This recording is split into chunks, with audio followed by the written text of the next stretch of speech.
הרוק'נ'רול של העסקים, כי כולנו חוטפים את הרוקס ואת הרולס, את הסלעים האלה, את הקשיים האלה שתקועים לנו בגלגלים של העסק, של החיים, של הזוגיות, של whatever, אתם יודעים.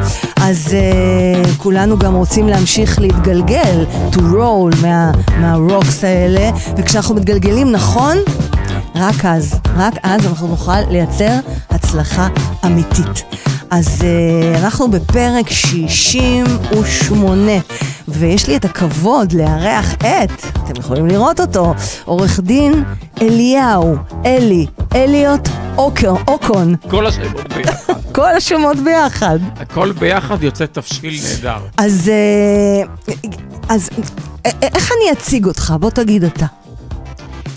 אני הייתי אומר... רק צמוד למיקרופון. הייתי אומר פשוט, אדם שהוא לא one man ticket, עושה כמה דברים במקביל, אוהב לגוון את החיים, עבד הרבה מאוד על הקריירה כדי להגיע לאן שהוא הגיע, כמו שאומרים המבוגרים ב10 אצבעות. כן. ואתה מוגדר בעצם כמומחה במשפט בינלאומי, משפט פלילי וזכויות אזרח, נכון? כן. ואתה מייצג ידוענים, תכף אנחנו... בין היתר, כן, לא רק. אני לא אסרב למישהו שהוא לא ידוען, אבל... ברור, אבל... בואו, הוא מייצג את... טוב, תכף. אולי תציגי את. כן, תכף. אז תחממו מנועים, שחררו חסמים מעכבים. אנחנו הולכים לעוף עם אדון אוקון היקר, שהיה דוגמן, ובאמת הוא טיפוס מיוחד ביותר, בפרק מעורר השראה, מעורר השפעה, ואולי אפילו מעורר קצת אנטגוניזם. בואו נראה לגבי האנשים שאתה מייצג. יכול מאוד להיות. נדבר על זה, יכול מאוד להיות. אני בעד אנטגוניזם. אתם מבינים? הנה, ככה זה מתחיל. יפה. אז אנחנו ברוק'נ'רול של העסקים, כאן פז מוסקוביץ', המגישה, מנכ"לית סופרקאסט, פודקאסטים לעסקים, יוצרת, כותבת, מרצה, שחקנית. אני זאת המחוברת למכונה יותר מ30 שנה, חיה ובועטת וגם לא משתינה, בפודקאסט מפוצץ הצלחה. ככה בא לי. אנחנו מתחילים, גו, נשמע את הג'ינגל ואנחנו מתחילים.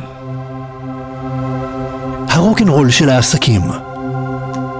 פודקאסט מפוצץ הצלחה. סיפורי עסקים וניתוחים מרתקים. בהגשת פז מוסקוביץ', מאסטר קואוץ' ומנכ"לית סופרקאסט. בונים פודקאסטים מנצחים לעסקים.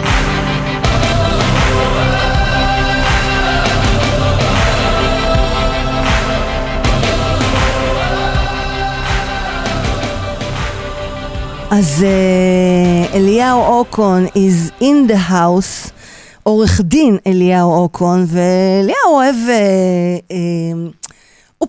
אתה סוג של פרובוקטור, נכון? חושבת? תגיד לי אתה. אני מרגיש שלפעמים אני מושך אש. מושך אש. גם בלי להדליק גפרור. בדיוק. פשוט זה בא אליי באופן טבעי, אבל זה היה ככה כל החיים. כלומר, תמיד... כאילו תמיד משכת אש. זה תמיד, זה באופן טבעי, בלי. אז בוא נקפוץ ישר למים, אתה יודע. נוכל הטינדר, סיימון לבייב, שקרוי בשם שמעון חיות. הוא לא קרוי בשם שמעון לחיות, הוא קרוי בשם סיימון לבייב, כי הוא שינה את השם באופן חוקי. זה כמו שאני ארצה לשנות את השם לאליוט, כי בזמנו כתבת של ה-BBC לא ידעה להגיד אליהו בצבא, והייתי בדובר צה"ל, אז היא קראה לי אליוט. גדול. אז השארתי את השם אליוט, כי אהבתי. גדול. אז בעצם, אז מה מושך אותך כעורך דין לייצג אדם בקונסנזוס הוא נוכל, אבל בבית המשפט, בוא תספר אתה, יש לי בעיה עם המשפט בקונצנזוס הוא נוכל, בגלל ש... תסביר. אני חושב, קודם כל, ההדבקה הזו של נוכל וטינדר ולבן אדם היא נוראית. בגלל שהוא מסתובב עם התיוג הזה בכל, זה כמו תיוג אתני, הוא מסתובב עם זה בכל העולם. הוא כאילו הפך להיות הדמיוניוק של העם היהודי. של אנשים? בדיוק. של אנשים בטינדר? נכון. ושל, באופן ספציפי של היהודי, הפנים של היהודי. כן, מה ככה מתייחסים אליו עכשיו בעולם? בתור היהודי? כי את זה לא שמענו בארץ. ככה התייחסו לרוברט מיידוף, וככה התייחסו גם לנחלתי, תראי, האנטישמיות הזו הייתה מאז ומתמיד. אני הראשון שהתחלתי לדבר עליה, כשאני בעצמי נעקצתי על ידי נוכלת טינדר. בדיוק. שזאת הזיה. היית בחול, בבודפשט, איפה זה היה? בבודפשט, כן. עכשיו הייתי בבית מלון. החלטתי להדליק טינדר, לנסות את זה, אף פעם לא עשיתי אפליקציית היכרויות. בסדר, גם מותר לך, אתה בחור יפה, רווק, חתיך, למה שלא תכנס לטינדר ותכיר מישהי? יפה, אני לא יודע, וגם, אבל בסדר, אם אומרים לי אז אני מקבל, אני לוקח ככה בשתי הידיים, אבל אני אומר דבר כזה, את יודעת, היא הציעה, אנחנו דיברנו, קצת הראתה לי תמונות, יש להם נועה כזה לשלוח תמונות שם, להראות כמה יפות, אז כנראה שהן משתמשות בזה גם כדי לעשות גברים מבוססים. כן. שיכולים להרשות לעצמם כל מיני דברים ותענוגות. והייתי כל כך ג'נטלמן והזמנתי בקבוק יין לבן ובקבוק יין אדום, ואמרתי לה, תקשיבי, אני לא בחרתי בשבילך. לפני שהיא הגיעה או כשהיא הגיעה? לפני שהיא הגיעה. אוקיי. היא פשוט יציאה לבוא. אז היינו בלובי והזמנתי, ואמרתי לה, תבחרי, מה את רוצה, יין לבן או אדום? אז היא אמרה, אני אשתה יין אדום, ושתינו, ואז עברה חצי שעה, ובאמת, כאילו, לא הייתה לי איזושהי כל כוונה, ואני נשבע ביקר לי. כל כוונה למה, אליהו? לא הייתה לי כל כוונה לשכב איתה. לא הייתה לי כל כוונה, הייתה לי כוונה להכיר. למה? כי אמא שלי גם מאוד רוצה שאני אתחתן. אמא שלך מאיפה? אמא שלי ממינסק, בלרוס. אוקיי. והיא מאוד רוצה שאני אתחתן. אמא פולניה יהודיה. לגמרי. הפולניה יכולה להיות גם מרוקאית, זה לא קשור. לגמרי, לחלוטין, זה אפילו לא הדתי. פשוט, הם אומרים לי, הגעת לגיל, די, מספיק. בן כמה אתה? עוד חודשיים 42, אמרו לי, הגעת בגיל 38, אמרה לי, תקשיב, חיכיתי עד עכשיו, זהו. עכשיו היא מחכה עוד 4 שנים. עכשיו, בגיל 41, חשבתי להפתיע אותה, ואמרתי לה, אולי בוא, טינדר זה... אז חשבת להפתיע את אמא בחתונה עם מישהי שהכרת בטינדר בבודפשט. בבודפשט. מעניין. כי דרך אגב, עם ישראליות לא כל כך הולך לי. למה? אני לא יודע למה. אבל גם בוא נמשיך את הסיפור של המלון, אם נאכל את הטינדר שלך, האישית שלך. שעקצה אותך. אז אתה אומר לה, בבקשה, יין לבן, יין אדום, מה בא לך? כן, ואז אנחנו מדברים, ואני שואלת, את חושבת על משפחה, ואת חושבת על ילדים, ואת... מה עולה לך בראש כשאת באה לפגישות, כאילו, דייטים? Because it's a date. אז היא אמרה לי, כן, האמת היא שאני לא רוצה ילדים, ואז התחלתי לחשוד. כי אמרתי, רגע, מה זה לא רוצה ילדים? אחרי שאמא שלי תגיד לי, התחתנת, אז תגיד לי איפה הילדים.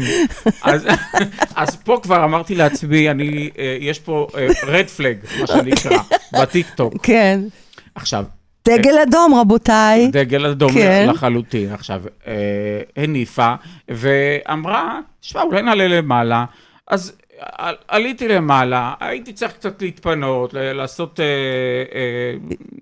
להשתין בקיצור. ואחרי שדיברנו, גם הייתי בשירותים, אז ראיתי אותה פשוט מתלבשת מהר. מה, כשאתה יוצא מהשירותים, מהמקלחת? כן, כי כשבאנו, אז התחיל משהו, עשינו מה שעשינו. כן. ואז כשהייתי צריך להשתין, מה לעשות אחרי סקס? מה עשיתם? התמזמזתם או עשיתם ממש סקס? לא, סקס. אוקיי. ואז הלכת לשירותים. נכון, כן. למקלחת, כן. נכון, כן. וכשחזרתי, ראיתי אותה פתאום מתלבשת מהר, וכמו הקפצנים האלה ששמים עליהם 9 מעילים, ואמרתי, מה קורה פה? כאילו, היא באה עם כמה מעילים, אבל לא הבנתי, אולי קר לה, בודפסט, בכל זאת, העונה, הנער היה קרח, כלומר, זה אי אפשר... ממש בחורף. שזה גם דבר שבייס אותי, עוד אפילו לפני. אבל העניין הוא היא פשוט טסה מהחדר, ואני שואל אותה, why? Just explain... Why you're going? Why you're going? Like, the reason. The raison d'être. התחלתי להתפתח אצלה כפילוסוף. כאילו אמרתי לה, תשמעי, יש לנו משהו משותף בינינו, אולי אנחנו יכולים לבדוק, לא יודע, אבל היא אמרה לי איזשהו משהו שהחשיד אותה מאוד, שיהודים יודעים להריח כסף ונדלן כמו קרישים. וואו. זה דבר... זה משפט מאוד מאוד מטלטל, בטח לתקופה של היום. משפט אנטישמי לגמרי. לחלוטין. בטח לתקופה של היום, של מה שקורה בעולם, על האנטישמיות. לחלוטין. מאז המלחמה ושבת השחורה. וזו אנטישמי שגם תמיד הייתה, דרך אגב, כי אני יצאתי בזמנו... תקרב אליך את המיקרופון, עוד קצת? יופי. יש... מסתבר, כן. אני ידעתי, כי אני מבין טוב פוליטיקה, אני ידעתי שיש סגן שר שאמור לעסוק בכל נושא הגלויות והאנטישמיות, איך קוראים לו? המעוז בלי עוז. אבי מעוז. כן. מעוז בלי עוז, אהבתי. כן, לצערי. כן, לצערנו, לצער כולנו. עכשיו, אמרתי לו, תקשיב, הייתה פה תקרית שהיא אנטישמית לחלוטין, פעולת... לפני כמה זמן זה היה? זה היה בנובמבר שעבר. שנה שעברה, אוקיי. נובמבר, תחילת דצמבר כזה. אוקיי. אני בסדר עם ה... כן. אז מה שקרה הוא היא פשוט טסה מהמלון, והיא ישבה, ויש מצלמות, אמרתי להם, תפתחו את המצלמות בלובי, אומנם אין מצלמות בחדרים, קצינת הפרט וכו'. יש מצלמות רגע, היא יוצאת מהחדר, והיא טסה, היא רצה והיא מתחילה לרוץ, ואתה?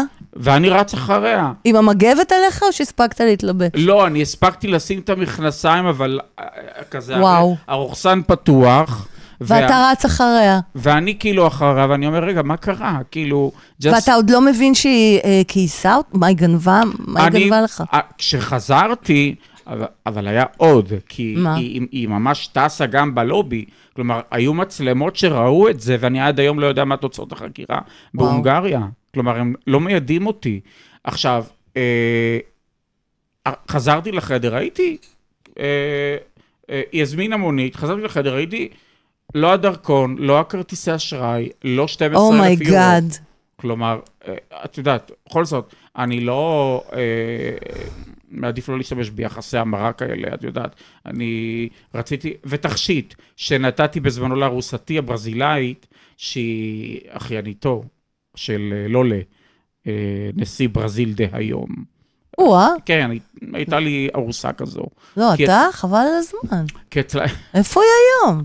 למה אתה לא יושב עם נשיא ברזיל ועוזר לנו בהסברה העולמית? קודם כל היה בכלא, והייתי חייב לברוח. זה היה ב-2017, הייתי חייב לנוס על נפשי. מי שהצילה אותי זו הרבצה, הרבנית שם, שליחות חב"ד, והרב בלומנפלד, זכרו לברכה. אנשים ממש טובים. ואני זוכר שהיו כל כך הרבה קרה, וכשבאתי לחדר הייתי באמת, אני חוזר לסיפור עם ראיתי שאין כלום, אפילו הדרכון. איך קראו לה להונגריה הזאת? אלכסה. עכשיו, זה גם לא השם שלה דרך אגב, אמר לי אדם, החוקר, זה לא השם שלה, תבין, זה היא ש...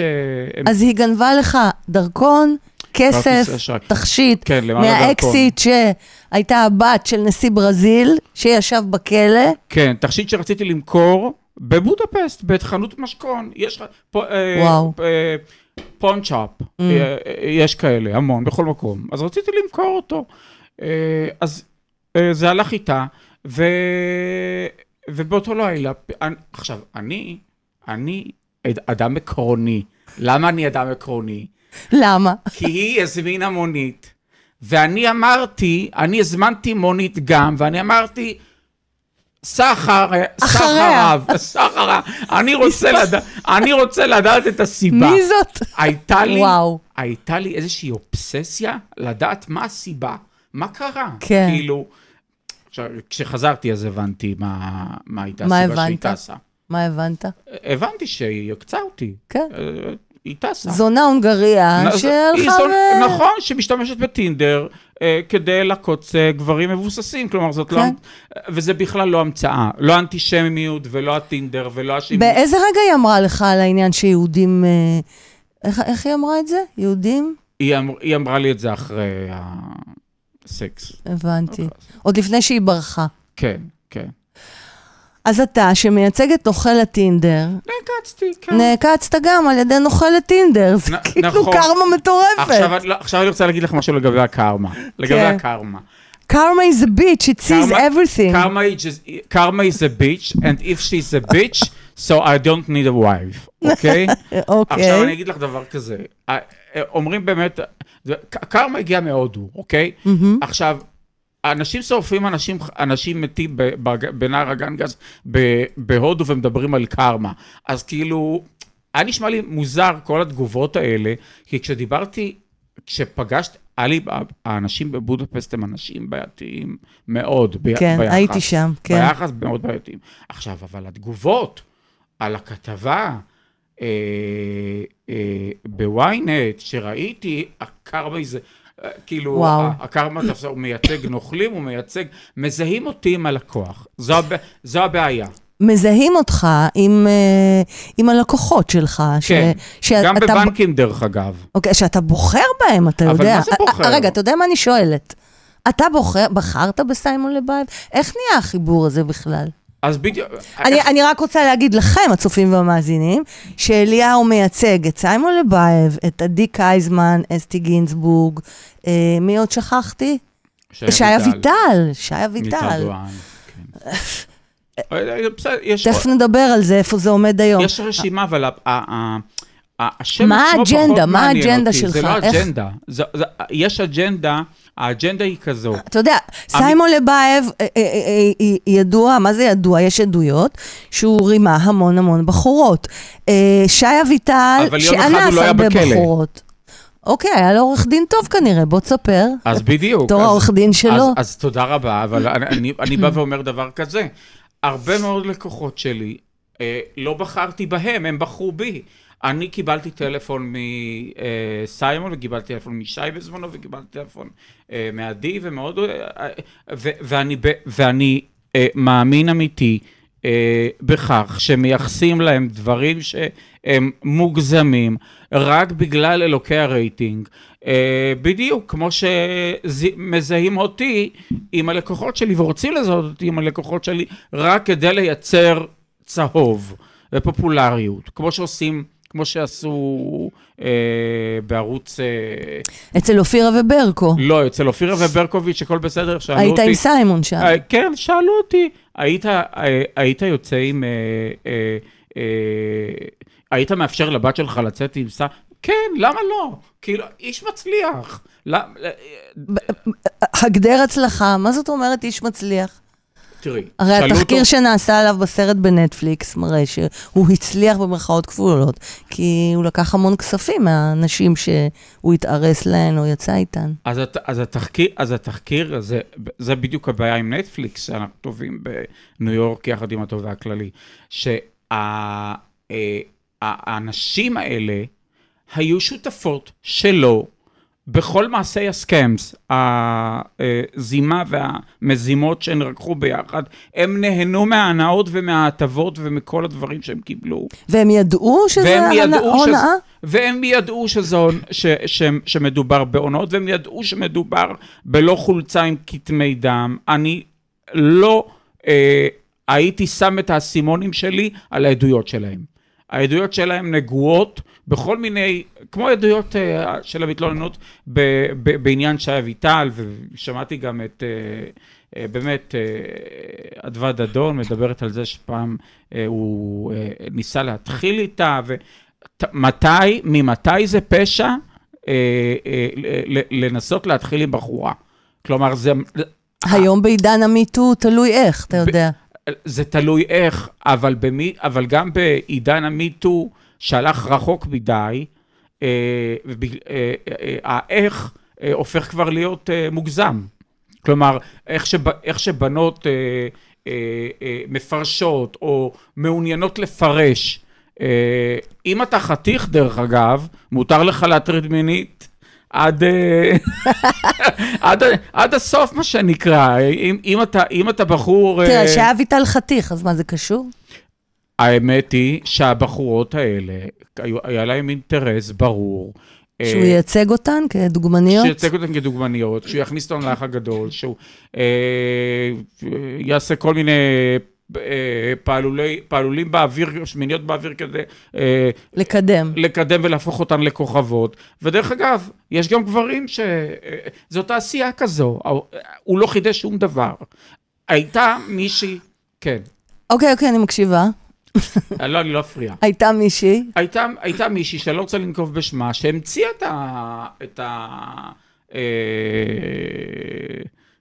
את השיטה הזו של... ואני לא יכול פשוט לנקוב בשמה. אוקיי. אבל איזו שיטה היא המציאה? שמה? השיטה של חיבור בין בחורות לבין סלבס, אוקיי? היא הפכה להיות המדאם של הבחורות עם הסלבס והסוכנים? סוג של, כי זה גם מביא עבודה, אוקיי? זה לא חדש. מי זאת? אני לא יכול להגיד. אתה מייצג אותה? לא, זה נעשה בכל העולם. תראה, זה שזה נעשה בכל... אם אני אגיד לך פטריסיה, זה לא יגיד לך כלום. אוקיי. אבל היא סוכנת איטלקיה, שבאמת עשתה את הדברים... חטאה, אוקיי. אז יש לי שאלה. אבל הדוגמניות הם לא הביאו אנטגוניזם, כמו שאמרנו בהתחלה כלפי זה עד כדי כך. הם אמרו, טוב, יאללה, בואו ננסה, מה אכפת לנו? אוקיי, אבל מפה לעד מקרי אונס או נוכלויות ורמאות, אונס עם שהיה ויטל, ונוכלות ורמאות עם סיימון. זה מה שהן מספרות. הרי כדי להעצים בעצם את הנזק... כל כך הרבה נשים מספרות, וכולן משקרות? אני אומר, רובן, אם לא כולן, משקרות. ואני מכיר את הנשים האלה, כי אני יצאתי עם כמה מהנשים האלה, ואני אומר לך שמדובר בנשים שבאו לצוד, גברים מבוססים במועדונים, כדי לשים עליהם יד, או יותר נכון להכניס את היד לכיס העמוק של אותו גבר, ולהשתמש בו. זה עולם של אינטרסים, הם יודעות את זה, ואותו דבר גם בפרשת אייל גולן. גם בנות 17 יודעות היטב מה הן עושות. הזלזול באינטליגנציה שלהן, הוא זה שמפריע לי. הוא זה שלדעתי defeats the cause בכל מה שקשור לפמיניזם.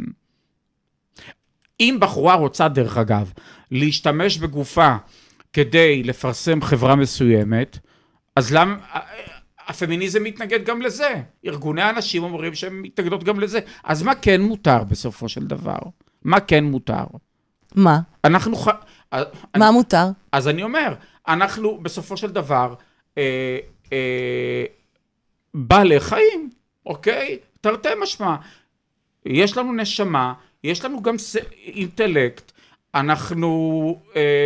החושים שלנו פועלים, במיוחד לפי המחקרים הנחיריים, הכימיה, ואנחנו נמשכים אחד לשני, תלוי מי ומה. ואנחנו בעלי חיים ללא שליטה עצמית, ללא תודעה, ללא מודעות. ובסופו של דבר אנחנו, לפעמים יש קו תפר מאוד מאוד דק בין להתחיל עם בחורה לבין, נגיד אם אתה בא לבחורה ונוגע בה באופן, ברור שזו הטרדה מינית. ברור שזו, דרך אגב אני רוצה להגיד עוד דבר, סעיף 77 לחוק העונשין. סעיף ההטרדה המינית הוא הסעיף המעורפל ביותר בחוק העונשין. המעורפל ביותר. אין כמותו. אתה לא יכול היום מי שיגדיר מה זו הטרדה מינית, זו המתלוננת או המתלונן. אני הוטרדתי, אני הוטרדתי מינית. כשהיית דוגמן? כשהייתי דוגמן. או כשאתה כעורך דין? אני הייתי, לא כעורך, אני הוטרדתי מינית על ידי מפיקים, אני הוטרדתי מינית על ידי אישה שעבדה במשרד פרסום, אחזה לי בחלציים ואמרה לי, אני אוהבת זין יוד נון, אוקיי? זין יוד נון, יפה. אוקיי. אהבתי. אז... זין יוד נון. כאילו לא אמרת את המילה. והיא עשתה את זה באמצע אוניברסיטת תל אביב. וואו. כשאני הייתי הרבה יותר... בן כמה היית? הייתי בן 29, דרך אגב. היום זה נקרא התקפה מינית. היום זה נקרא תקיפה מינית, תקיפה, כן. עכשיו, אני אגיד לך משהו, זה החמיא לי, סורי, זה החמיא לי. אני לא... זה החמיא לך שהיא תפסה לך בבואבוס. כן, הוטרדתי, אז הוטרדתי. שוין. אני שוין, נו באמת, אז זה משהו שהוא מאוד מאוד indifferent. יש אנשים שהם ממש רגישים לדברים האלה, כל אחד הוא שונה, כל בן אדם אינדיבידואלי שמגיע לתחנת משטרת לב הירקון, שעכשיו הייתי בא לפני שבאתי לפה, כי היה לי שם עצור, יש לו תמיד issues עם החוקר בלהגדיר, בלסווג את העבירה עצמה. וואו. ותגיד לי רגע, אתה כעורך דין מאוד מצליח, עם משרד מוכר ועובד, מה שנקרא, איך זה משפיע, האם זה משפיע ואיך, על לקוחות פוטנציאליים, כשאתה מחובר מיתוגית ל-so called במרכאות הפושעים האלה? אני לא מגדירה ואני לא רוצה להסתכן משפטית, אבל סיימון לבייב, שי אביטל ועוד אנשים. תראי, קודם כל... האם זה משפיע על העסק? איך?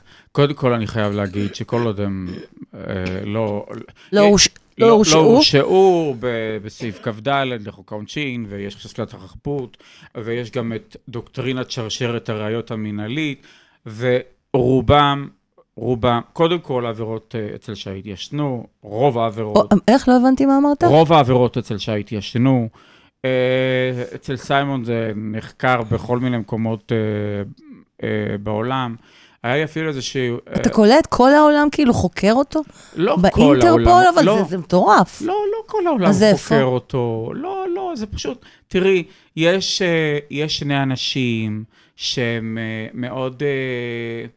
אני מכיר אותם, מכיר אחד מהם, סליחה. מכיר אחד מהם. איך משניים זה הפך לאחד? אני אגיד לך איך, כי את גיא לרר הכרתי רק לאחרונה. בעצם, מה שנקרא, יש להם, הם עושים דברים בהצטלה של צדיקות, אוקיי? אתה מתכוון כמו הצינור, כמו מתחזים, כמו כל מיני תוכניות כאלה? כן, אבל בוא נראה את חיים אתגר. בוא נראה את חיים אתגר. חוקר את החוקרים, סליחה, חוקר, אני אמרתי בכוונה את החוקרים, את הבעלים, חלק מהבעלים של קשת, חלק מהבעלים של רשת. בוא נראה אותו הולך על הגדולים. למה הוא הולך על הדודאי שמרכיב לא נכון או מקלקל משהו וגובה ב1,000 שקל יותר? נכון שזה כסף, אבל בוא נראה אותך הולך על גדול. למה אתה כל הזמן בוחר לחקור את האנשים האלה שבסך הכל, הרי לאנשים הלחצים שמופעלים על אנשים כאלה,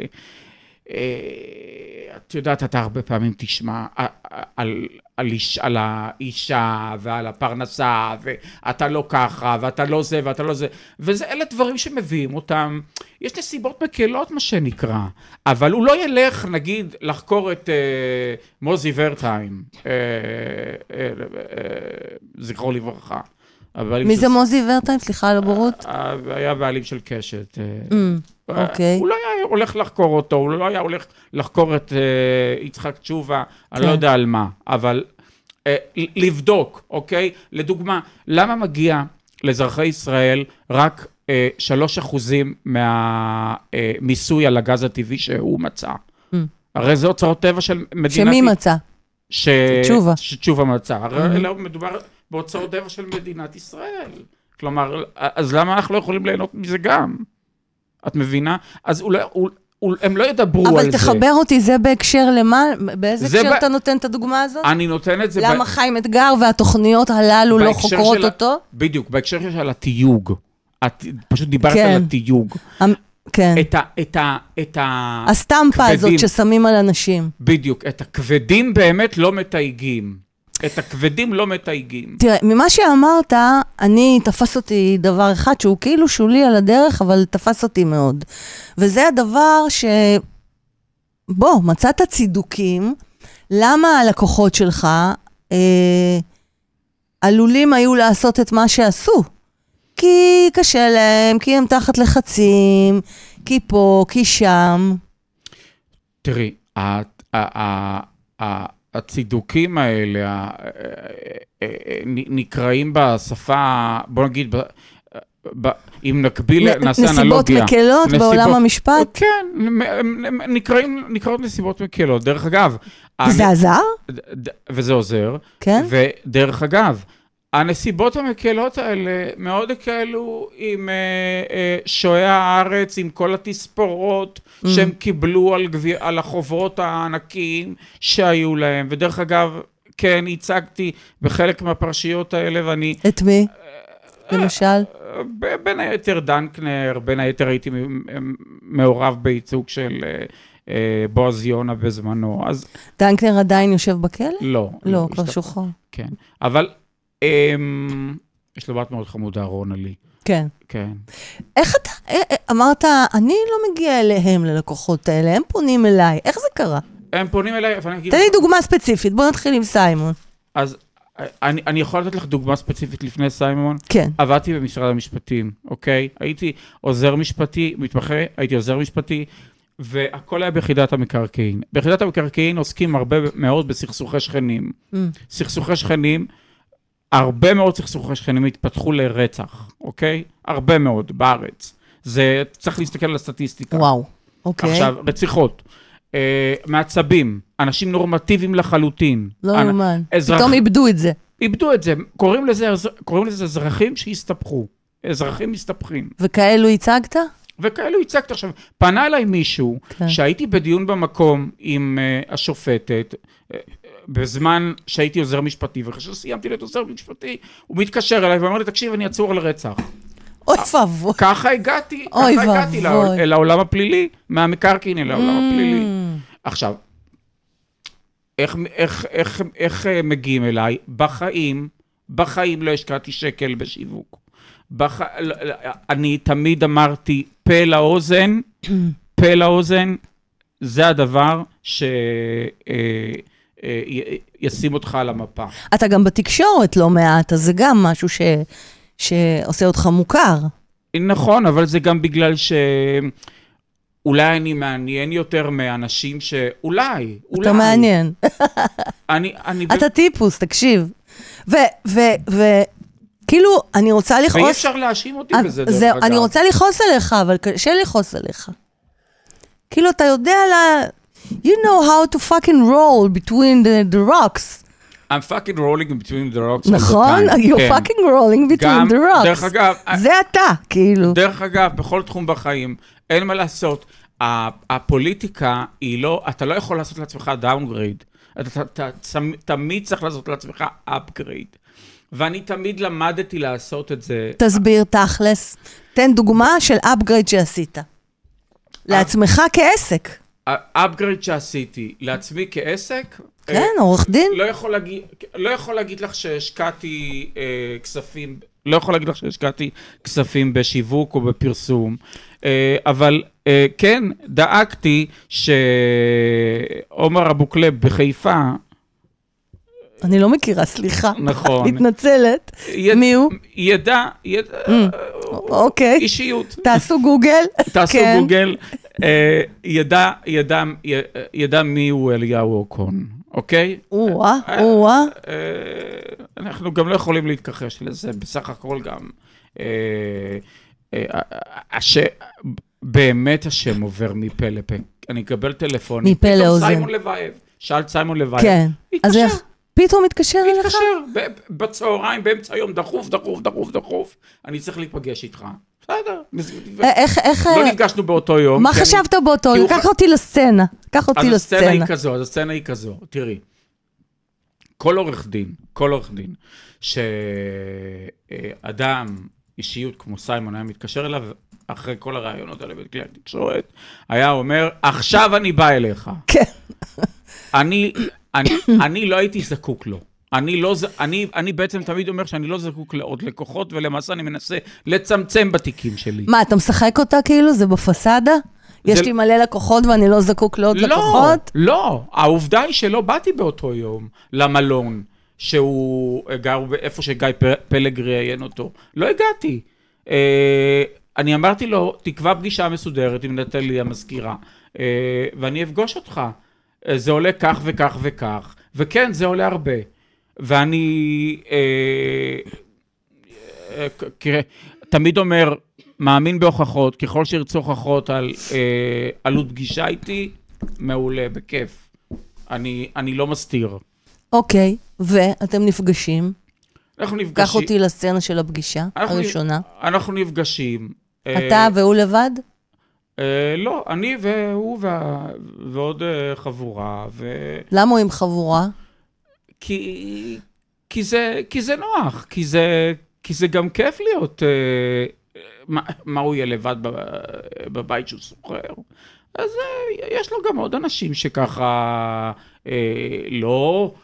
מה זאת אומרת? כל בעל עסק או בן אדם עצמאי מן השורה, שהוא הולך להיפגש עם עורך דין, הוא בא לבד להיפגש עם העורך דין. אז תראי, יש לו גם יועצים שהם אנשים שהם חברים שלו שנים, והם באים בעצם להריח את האיש החדש, לעשות לו את הטסט, לקנות את אמונו. אז זה מה שעשו לי. רצו להריח אותי, ממש לקלוט אותי בחושיהם, כדי להבין, הוא מסוגל, he's capable, הוא מוכן, וכן, אני מוכן. אם הוא מתאים לנו. נכון. ומה קורה בפגישה? מסכמים על שכר טרחה וממשיכים קדימה, כלומר... מה זה אומר, ממשיכים קדימה? מה, הוא בא ואומר לך מה? אני לא אשם, לא עשיתי שום דבר.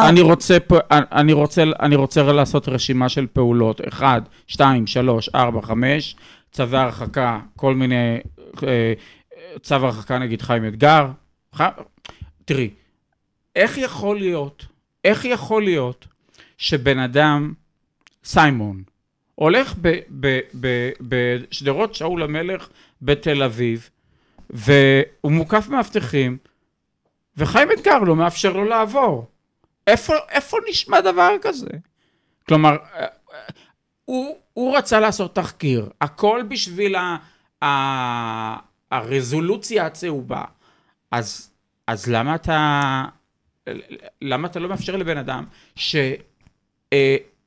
שאשמתו לא הוכחה, הוא זכאי לחזקת החפות, יש בעיות בדוקטרינת שרשרת הראיות המנהלית, כשהפרקליטות אפילו תוקעת על פי לשונו של עורך דין אחר, של משפחת לוייב, את הקובלנה נגד סיימון לוייב, כי הם רוצים לנהל אותה כנראה בעצמם, או הם רוצים את הקרדיט. גם לפרקליטות יש אינטרסים, דרך אגב, אני אמרתי בחוץ, יש סודות בתחום הזה. הפרקליטות, מי שבא להם טוב בעין, יקבל הסדר טיעון, אוקיי? מי שרואים שהציבור הוא צמא לדם, נגדו, הציבור נגדו, הם יעשו כל מה שהם יכולים, כולל סניף, בעיניי, חיים אתגר וגיילר, הם סניפים של הפרקליטות, בערוצי הטלוויזיה. אתה בטוח בזה? אני לגמרי בטוח בזה. זה ממש קונספירציה. זה קונספירציה, דרך אגב, זה לא קונספירציה, כי את הדבר הזה גם ניסו להפעיל עליי. לא הצליחו, בגלל זה הוא גם... מה? יש כרגע מהלכי שביתה. כן. דברים שאני יוזם. שמה? שנגד ערוץ 13, בגלל משהו שהוא פרסם, והיה שקרי פוגעני, מכפיש לשון הרע. את מי? את גיא לרר. לא, אבל אני שואלת, את מי זה הכפיש? אותי. מה אמרו עליך? אמרו ש... רק תתקרב למיקרופון. אמרו שבאה אליי בחורה, דיברה איתי על תקיפה מינית, שאלתי אותה שאלות, שלחתי לה סיכום בסוף, וזה היה בספטמבר של שנה שעברה. שלחתי לה סיכום בסוף, התברר שהיא חוקרת פרטית, היא נשלחה על ידי אחד היריבים של הכוח שלי. אני לא אגיד מי. אני לא יכול להגיד מי, סליחה. אני אוהב את הבובה הזאת עם השיער הכחול. כן, זה אני כאילו. אני ומקס, עם הגיטרה, בובות. כן. ומתלוננת על תקיפה של בן זוגה, אז מה? פתאום דיברנו על מיטו, לא להתייחס לזה ברצינות, שאלתי אותה שאלות, חקרתי אותה, כמו חוקר משטרה, הכנסתי את עצמי בתוך נעלי חוקר משטרה, ואמרתי לה בסוף, אם את לא עוברת בדיקת פוליגרף, כי חשדתי בה מההתחלה, אם את לא עוברת בדיקת פוליגרף, אני לא מייצג אותך. יש לי את כל ההתכתבויות איתה. אני גם לא יכול להגיד את שמה כרגע, כי התביעה עוד לא הוגשה. והסיפור הזה שהצגת בחורה תפרת איתה תיק אונס, כביכול. בדיוק, זה המקרה? זה הסיפור. הוא אמר שאני ניסיתי לתפור תיק אונס, לבחורה הזו. בדיוק, כשבאה בחורה, מזינה אותי בעובדות, אני כותב לה סיכום, אני כותב לה לעבור פוליגרף, כי אם לא, אני לא מייצג אותה, כמו שאני עושה כשאני חושד. כן. והוא טוען שאני, בלי הוכחה, בלי הוכחות בעצם, למרות הוואטסאפים שאני שולח לכתב שלו, אמיר שואן, ולגיא לרר עצמו, טוענים שאני ניסיתי בעצם לסחוט כספים מהאיש שלה שתקף אותה, כי הוא אדם מוכר, כדי להשתיק בעצם את הפרשה.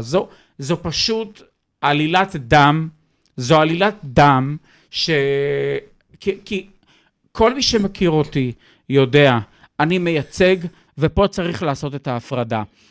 אומר שם הכתב, לא כל עורך דין היה לוקח, ופה אני רוצה להגיע לנושא, ככל שמרשה לנו הזמן. פה מגיע הנושא הזה. אומר שם הכתב שואן, לא כל עורך דין היה לוקח את הלקוחות האלה, הוא דיבר על סיימון. עכשיו בוא תסביר לי אתה, אני עורך דין, אני הוכשרתי כדי לייצג אנשים, גם אם קיימים חשדות נגדם, גם אם הם בתחילת שרשרת הראיות המנהלית, גם אם הוחלט להעמיד אותם לדין. לכך הוכשרתי, וגם כדי לעשות הסדרי טיעון. דרך אגב, יש הרבה מאוד עורכי דין של סנגורים, וזה גם איזשהו סוד כזה, שיש להם הרבה מאוד עסקאות עם הפרקליטות. למה אתה אוהב או מושך אנרגטית לייצג אנשים עם סיפורים בעייתיים כאלו, שנתונים למחלוקת גדולה מאוד, מוסרית? כי אני חושב שזו שליחות. אז זהו, פה אני רוצה להבין, מה זאת השליחות הזאת שלך? אז אני אסביר לך. ואפילו הגדלת והוספת בשיחה שלנו לפני השידור, שאפילו היית מייצג את היטלר, אם אפשר. נכון. הייתי מייצג גם את אדולף היטלר, כן. בוא תסביר לי. אני רוצה להסביר את זה גם בהקשר של, זו בדיוק הנקודה שרציתי להגיע אליה. שהיית מייצג גם את אדולף היטלר. 7 באוקטובר, השואה השנייה. הדלקת אותי עכשיו, חבל על הזמן. בוא נתקדם. השואה השנייה. את אמרת את זה בלחש, אני אמרתי את זה בכל רגיל, אולי אפילו יותר מהרגיל. מה? אוקיי? שהייתי מוכן לייצג את אדולף היטלר. מדוע? בגלל שלכך הוכשרתי. בגלל שאני נועדתי לנתק את הקשר בין האמת המשפטית לבין האמת מוסרית? לבין האמת כפי שאנשים סוברים שהייתה. לדוגמה, עונשים על הכחשת שואה הם בעיניי הזויים. עונשים על הכחשת שואה, סביר ניצול שואה. עונשים על הכחשת שואה הם בעיניי הזויים. ועדיין היית מייצג נאצי מכחיש שואה. תיקון מספר 1 בחוקת ארצות הברית, שהיא בעיניי החוקה האידיאלית, חופש הביטוי. אוקיי. לדוגמה, הסתה יש עוד עבירות כאלה, כמו הסתה לגזענות, הסתה, עבירת הסתה. כן. מה זה העבירה הזו? דרך אגב, היא נולדה לא לפני הרבה מאוד זמן. ב-1979 אסור היה להומוסקסואלים להתוודות ולבצע תהלוכות. למה? כלומר, הכל בעצם מתפתח לפי הטרנד הציבורי, ולא לפי היתדות המשפטיות. אוקיי? עכשיו, או המשפטיים. עכשיו, אני בא להזכיר בעצם, בוא ניקח את משפט אייכמן. מה, לא ידע, כשחטפתם אותו בארגנטינה, הבאתם אותו לישראל, לא ידעתם את התוצאה של המשפט? מה, לא ידעתם את התוצאה? ידעתם, גבריאל בך, שהיה עורך הדין מטעם המדינה, ידע את התוצאה. מה זה ידע? ברור. הוא גם ידע שהוא היה, הוא אייכמן. אז כשעכשיו מתכוונים, אז מה זה הוא אייכמן? אז הוא, אני לא יודע, צודרייטר מנחם. אתה יודע מה שהיטלר עשה, וסבא שלך היה מניצולי הזוועות שהוא עשה. איך היית מייצג אותו? אני הייתי מייצג אותו בגלל שאני צריך לחשוב קודם כל באופן רציונלי על הלקוח שלי ועל הנסיבות, על דברים מסוימים שהוא עבר. נסיבות מקלות? להיטלר? בין היתר, גם אצל היטלר, נחנקתי מזה. סליחה תסלחו לי, כן? תסלחי לי, באמת. לא, רציני כאילו. נסיבות מקלות להיטלר? גם שם. היית מייצג אותו היום? גם שם. על מה? על מה היית מייצג אותו? בואי, צריך לדבר על זה. צריך ממש לפתוח את זה. בוא נפתח. אפילו שאנחנו לקראת סיום. בוא נפתח את זה. האמת המשפטית היא בעל, איך שופט בעצם עושה צדק? אין לו לדיין, אלא מה שעיניו רואות, אוקיי? שפטו אנשים, ואני רוצה להגיד, בבתי משפט צבאיים מיוחדים, בדיוק כפי שהקים בוש השני, W, בית משפט צבאי בחמדן נגד רמספלד. ובית המשפט העליון הפדרלי קבע שבית משפט צבאי כזה איננו כשיר לדון בזוועות שעשה אותו חמדן, בוסטון בומבינגס. הקשרים שהיו סביב, דרך אגב, הצגתי במקרה הזה עם ארקדי בוך. את מי הצגת? את הצ'צ'נים. אוקיי. הייתי בארצות הברית שנתיים. כן. יצא לי. עכשיו, בית משפט צבאי, עכשיו אומרים בוא נקים פה עכשיו בית משפט צבאי למחבלי החמאס שנתפסו לשבויים לכל, מה אנחנו לא יודעים מה תהיה התוצאה, אז בוא נעשה משפט שדה ונחסל אותם. אני בעד לחסל אותם, אבל אם אתם רוצים לעשות משפט, אני פה כדי לעשות את זה. אם אתם רוצים לעשות משפט שדה, אני לא מוכן. אני לא אהיה זה שיקח על עצמו לקחת חיים של בן אדם, גם כאדם מאמין, כי אני מאמין שקודם כל ההסתכלות שלי צריכה להיות על האדם כאדם. דרך אגב, זו אמירה של אהרון ברק, כבוד... אז מה דעתך באמת לגבי הרפורמה, אבל ממש בקצרה?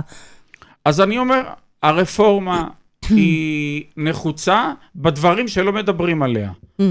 במה?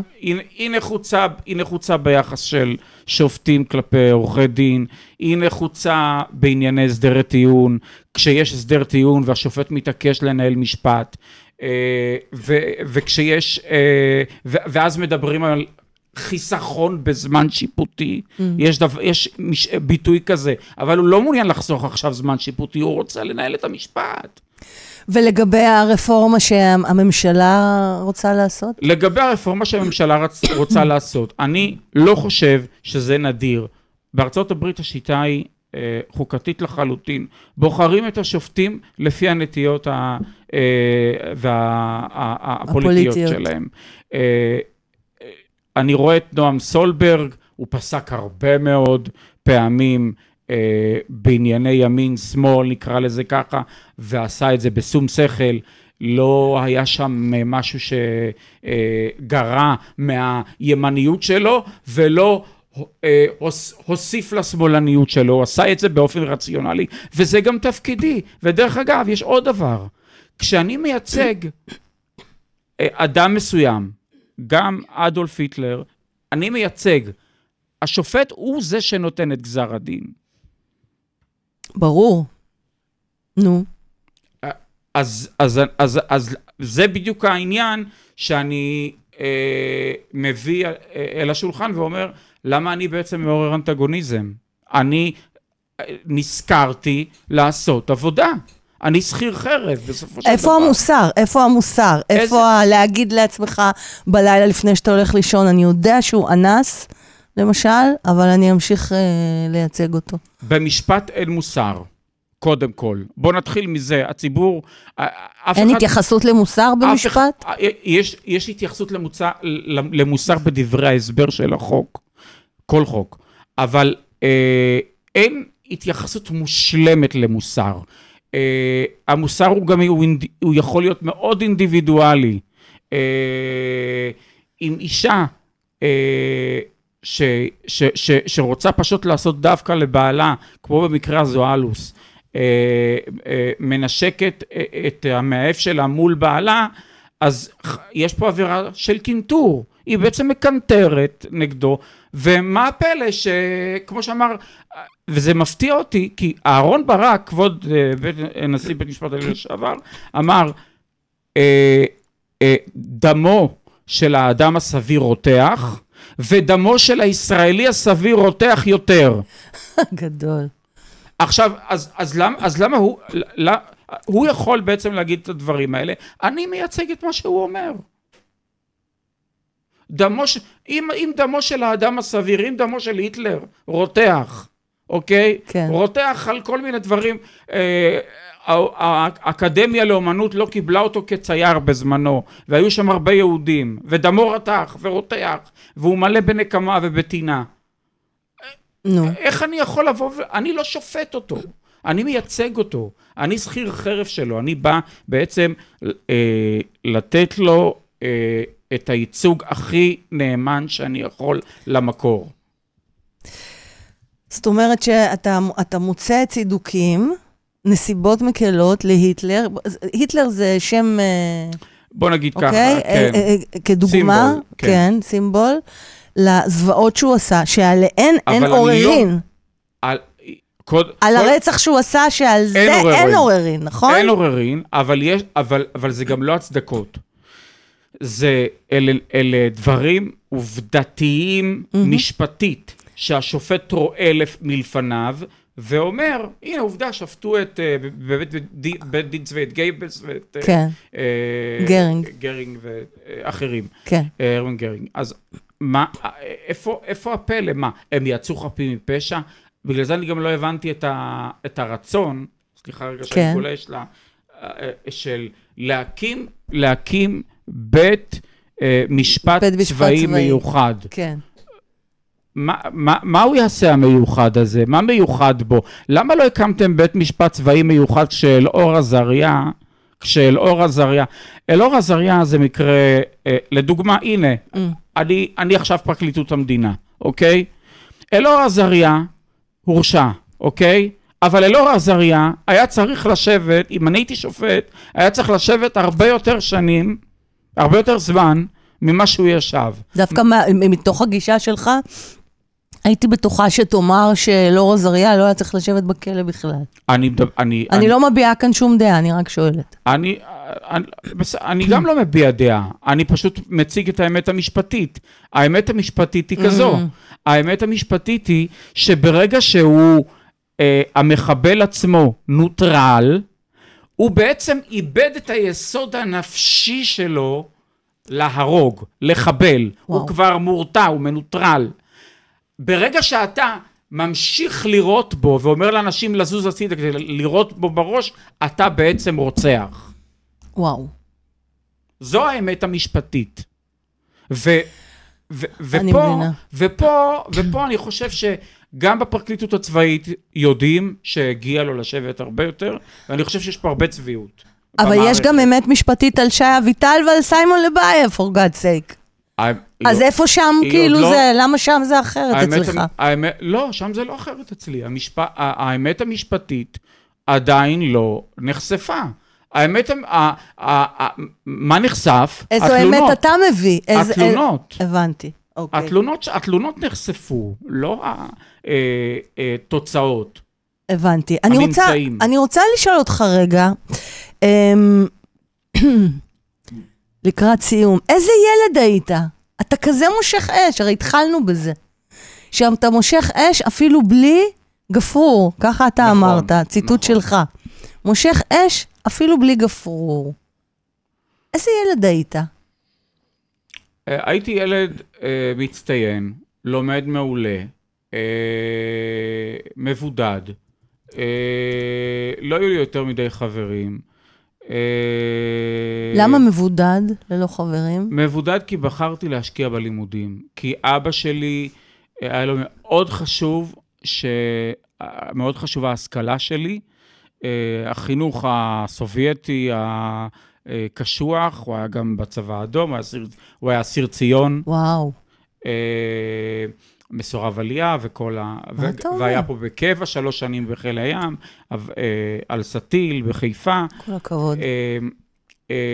ואני, בעצם, הם היו החברים הכי טובים שלי, ההורים. בוא נגיד ככה, השיר הזה, שאולי עוד מעט, כן. אז הוא בעצם נכתב על זוגיות מושלמת, אבל הוא לא נכתב רק על ההורים שלי. אני כן מקדיש אותו להורים שלי, אבל הוא נכתב על חיבור שהיה לי עם דוגמנית פלסטינאית בגיל 22 כשהייתי בניו יורק, והיא הייתה מאוד מוכרת,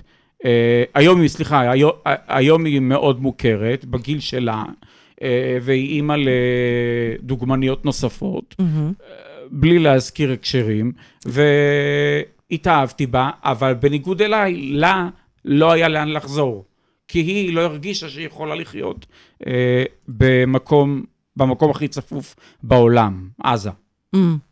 וואו, אוקיי. ופשוט כתבתי את השיר הזה לפני 20 שנה. זה השיר שאני, ופניתי, אני מאוד אוהב את קרן הכט. קרן היא בעיניי התגלמות הזמרת. אי אפשר להתכחש לקולות איך השיר נקרא? בוא נשים אותו רגע. בדרך לא ברורה. כן. כן. ואני פשוט... מה המהות של השיר הזה בעצם? המהות של השיר הזה היא בעצם לאהוב גם בטוב וגם ברע. והמהות של השיר הזה היא גם מודל של זוגיות מדהימה. והמודל הוא גם להתגבר על כל המכשולים ביחד ולא להתגרש, לא להתחתן ולהתגרש אחרי 9 חודשים בגלל שיש קשיים. והמהות היא לא... אבי ואמי החלו את חייהם בישראל עם שולחן וספה בתוך דירה ברחוב השיטה בעכו אחרי שעברו לחיפה, ועדיין אהבו אחד את השני כמו שהם אוהבים אחד את השני עד היום, ואני גאה בהם. יופי. ובגלל זה הקדשתי להם את השיר. מקסים. אנחנו נשמע כמה צלילים רגע מהשיר. כששפתייך עטפו את שפתיי, כשהשקט הפך לרועש, על ידייך זלגו דמעותיי, ושכחתי את כל מה שיש.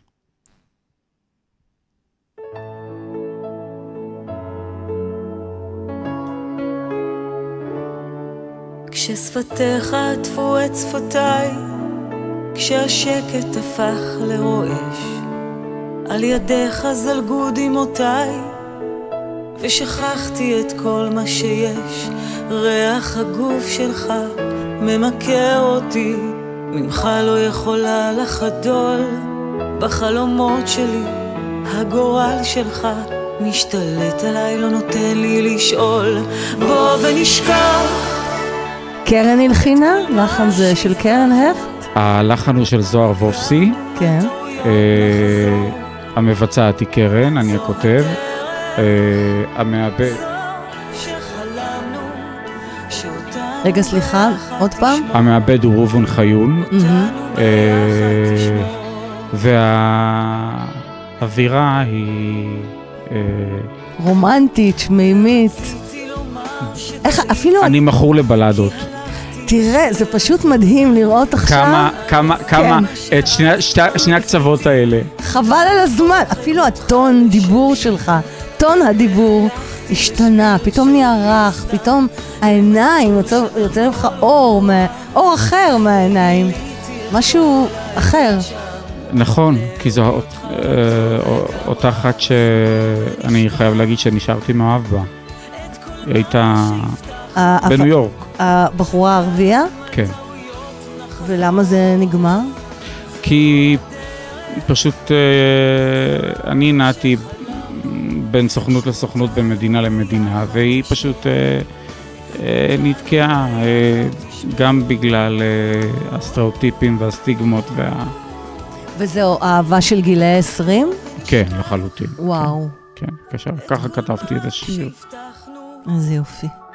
גם על טעויות נחזור, זו הדרך, זו שחלמנו, שאותנו ביחד תשמור, אותנו ביחד תשמור.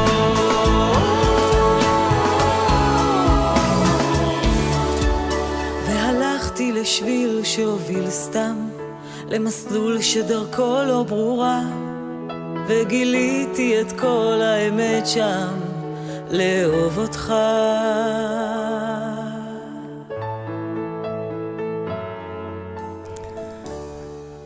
מקסים, פשוט וואו, וואו. אני גם חושב ככה, סליחה. מרגש, במיוחד אחרי... הנה אני מעורר אנטגוניזם. במיוחד אחרי שבמימד אחר היית מייצג את היטלר. אתה יודע, פתאום יוצא ממך כזה אומן רגיש קיצור, משהו אחר. אז מתי היה האירוע המכונן שבו הפכת להיות עורך דין? כי בעצם היית הנער הזה, הילד הזה, הבודד, לבד, שהחברים הכי טובים שלו היו אבא ואמא, שזה דרך אגב המון, מה שלהרבה ילדים שיש להם הרבה חברים, אין להם את האבא והאמא, כמו שהם היו, כמו שצריך. ואז הפכת להיות דוגמן מאוד מצליח. נכון. ואז עיתונאי, ואחר כך עסקתי בייעוץ אסטרטגי, עם השר הירשזון, וככה נחשפתי גם, הרבה פעמים מאוד נחשפתי לעולם הפוליטי, פוליטי, פלילי, היו שם תמיד זרמים כאלה, זה משך אותך כאילו? זה תפס אותך? כן, שבמקום מסוים, בתור הילד שהיה לא פופולרי ודי הציקו לו, אני אולי סוחב עם עצמי את תסמונת סטוקהולם עד היום. יפה. אני יכול להגיד שזה כך. תסביר במשפט פשוט, למי שלא יודע מה זה תסמונת סטוקהולם. הזדהות עם התוקף. זה הפרובוקטור שבך. אתם לא רציתם אותי כשהייתי ילד, אתם צחקתם עליי, אתם לא הייתם חברים שלי, אני אראה לכולכם מה זה. מאיפה משתין הדג? ככה הרגשתי הרבה פעמים בחיים. בכל זאת, כאילו, אני תמיד אומר, החל מהדוגמנות ועד עיתונאות ועד ייעוץ לשרים וכעורך דין, איכשהו, בסופו של דבר אני בתודעה. אני בתודעה ואתם לא. גדול, גדול. ולא רק שאתה בתודעה, אתה גם מייצג ידוענים. אני רוצה לשאול אותך כמה שאלות ככה לקראת הסוף, תשובות קצרות. מה הטיפ החשוב ביותר שלך לבעלי עסקים קטנים, שהאדם הוא העסק של עצמו? אני הייתי צריך לחשוב על השאלה הזו, אבל אני אומר משהו... אני אוהבת להתקיל. כן, אני גם אוהב שמתקילים אותי דרך אגב מאוד. אז בבקשה, אז אני הייתי אומר, לא להתאמץ יותר מדי, לא להשקיע בכל מיני... לקבל הרבה מאוד המלצות, לא להשקיע באנשים שאתה פוגש ומבטיחים לך הבטחות על כל מיני הצלחות שלהם בעבר. כאילו אל תסמכו על אנשים אחרים, זה מה שאתה אומר? לחשוד. תחשדו. לחשוד. זה נורא מתחבר עם המיוצגים המפורסמים שלך. אוקיי, מה הטיפ שלך ללקוחות שלך? פשוט לשתוק. תשתקו. טיפ מצוין. כן. מה? כי, דרך אגב, אם אני יכול, כל אדם שנעצר, יסתבך עם המשטרה. תשתקו. תשתקו. חכו לעורך דין. בדיוק. לא לדבר. גם אם הוא מוציא אתכם לפלאפל ואומר לכם באופן חברי, ודבר איתנו, ואתה יודע, אנחנו בסך הכל בני אדם, עושים טעויות, כל מה שתגידו לו, בזמן שהתחינה יורדת לכם מהפה, ישמש את הדבר הזה כנגדכם, את מה שתגידו. הבנתם? לא שאנחנו מאחלים לכם שתגיעו לסיטואציה כזאת. אנחנו לא מאחלים. בדיוק. ואני גם מאחל שלא תצטרכו אותי. משפט מוטו שאתה הולך איתו בחיים. Honesty is what I expect, באנגלית? כן, יאללה. Honesty is what I expect from you and what you get from me. וואו. וזה כאילו עם ההקשר שאתה מייצג את נוכל הטינדר. יפה. Honesty. יפה. יפה. חומר למחשבה. נכון? Honesty היא לא רק האמת הנראית לעין. יפה. יפה, יפה. על זה, רגע, תקבל מחיאות, קהל מריע, לא רק מחיאות כפיים, קהל מריע. אז עכשיו אנחנו באמת לקראת סיום. אני רוצה להכתיר אותך לרוקנרוליסט של העסקים. אתה יודע, זה משהו שגיל קופץ' עוד המציא אצלי באחת התוכניות שהוא הופיע, אז הרוקנרוליסט של העסקים. ובתור אחד שכזה, השאלון הקצר והקבוע, מה החלום העסקי שאתה מרייר עליו ועדיין לא מימשת? אין כזה. כלומר, אני כל הזמן בהווה. אני לא בעתיד ואני לא בעבר. אני פשוט בהווה. כשמגיע לקוח, אני פשוט יושב מדבר איתו, אני תמיד אומר, החיים הם יותר טובים, כשהציפיות הן יותר נמוכות. תספר לי על זה. כל הזמן אח שלי אומר לי, את מצפה, תפסיקי לצפות. העניינים משפחתיים. ציפוי יש רק באגוזי. באגוזי. יפה, יפה. דרך אגב, אתה הראשון שהגבת ככה, מכל הרוקנרוליסטים של העסקים. קח את זה לתשומת לבך. כמחמאה ענקית. כן. כי אני באמת... כן, זה מעניין. כי זה ההונסטי. And do you walk the talk? I walk the talk and I walk the walk. You walk the walk and you walk the talk. יפה. And don't sing it, bring it. יפה. אז מה הטיפ שלך לגבי איך להתנהל עסקית, אוקיי? בימי המלחמה, מלחמה ותקווה אני קוראת לזה. קודם כל, להשקיע בעצמך. כל פעם ב-self-improving, self-improvement, להשתפר, כי הדבר הזה מקרין החוצה. ככל שאנשים רואים אותך יותר נוכח, מחוייך, הדבר הזה פשוט מושך אליך באופן טבעי אנשים. אנשים רוצים לדעת מי אתה. עכשיו, אני גם תמיד אומר, התלבשו בהתאם. כלומר, יש לתדמית כוח מאוד חזק מול כל אדם. איך התלבשתי? מאוד יפה. היום, אהבתי, תודה רבה. מאוד, וגם את השיער הוורוד, וואו, וזה אהבתי. עכשיו אין לי ורוד, היה לי. עכשיו אין, אבל לא, אבל כן, כשהיה. אבל גם עכשיו זה יפה כזה. זה כל יום אני מחליטה, צבע אחר. אני מאוד אוהב את הסטייל של נטע ברזילי באירוויזיון, וואו, זה משהו שאני אהבתי עליו. כי נטע ברזילי, דרך אגב, אני רוצה להגיד, נטע ברזילי זה אני. וואו. מה שהיא מייצגת? מה שהיא מייצגת זה אני. אתם, זה אני תאכלו. תקבלו אותי כפי שאני. מקסים. ככה הקדוש ברוך הוא ברא אותי. מקסים. ומה תגיד לאלוהים בשנייה הראשונה שתגיע לשער שם למעלה? יפה. ברוך שעשני עורך דין. אני לא, רק על זה אפשר לעשות עוד פרק. אבל תגיד במשפט אחד למה? כי יש לי תיק מאוד מאוד גדול. כולל השואה. למרות הייצוג של היטלר. למרות הנכונות לייצג את היטלר, כן. כולל 7 באוקטובר. מה זאת אומרת? עכשיו אתה מעלה את זה בסוף הפרק? אני אומר... מה זה אומר כולל 7 באוקטובר? שתייצג את הרוצחים?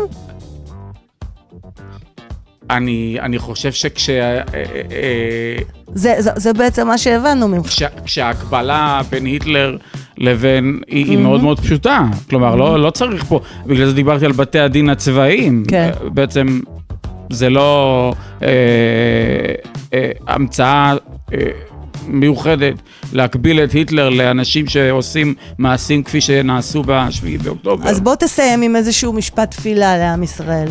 אני בכוח עושה לך תיקון. אז אני מאחל לעם ישראל שאני אנהיג אותו בעתיד. וואו. כן. האמת? יש מצב. אבל נראה לי שאתה עושה דברים חזקים כעורך דין. תודה רבה, עורך דין אליהו אורקון, אליוט. אתה מהמם, מקסים, נתון למחלוקת. שנוי במחלוקת, בדיוק. ואתם מוזמנים לכתוב לנו מה הדעות שלכם על כל מה שאליהו העלה כאן בפרק. איך אפשר להשיג אותך, אם רוצים, את שירותיך? פשוט לחפש מאוד מאוד קשה את הטלפון שלי. הבנתי. ותרצה שנשים את המייל שלך שיפנו אליך? או טלפון של המשרד? שיחפשו. תחפשו, הבנתם? תחפשו, יואו. אז תודה רבה לכם שהייתם בפרק הזה. תודה רבה לך, אליהו. תודה רבה לך, פז מושקוביץ. היה תענוג. גם לך? התענוג זה בלשון המעטה. איזה כיף, תודה רבה. אז נהניתם מהפרק, החכמתם, רוצים עוד כאלו פרקים, תזכרו להכות בסלע. יעני, סאבסקרייב, לייק ועקוב, ואנחנו מדברים עדיין בשפת הסלעים, אז ככה שזה מתחבר, ראשי תיבות, זה ברור? ברור. ובאנגלית, don't forget to do the LFS, like, follow, subscribe, ובבקשה, תדרגו אותנו, תדרגו. אני מקבלת תגובות, איזה יופי, החכמתי, האורח מהמם, וואו, היה פצצה, השפעתם עלינו, אבל אתם לא מדרגים. תדרגו, בבקשה. יש כוכבית מתחת לתמונה בעמוד הראשי בספוטיפיי, ותדרגו. אתם יודעים, אתם יכולים ליצור איתי קשר באימייל, בקבוצה בפייסבוק, אם אתם רוצים להצטרף לקבוצה השקטה בוואטסאפ, אתם גם מוזמנים, יש לינק, שם תקבלו הודעה, שקטה, פשוט מתי עולה פרק. ומה אני אגיד לכם, עד לפעם הבאה, תמשיכו להתנהל בין הרוקס אנד רול, לא להיבהל, זה חלק מהחיים ומחיי כל עסק. יחד אנחנו ננצח.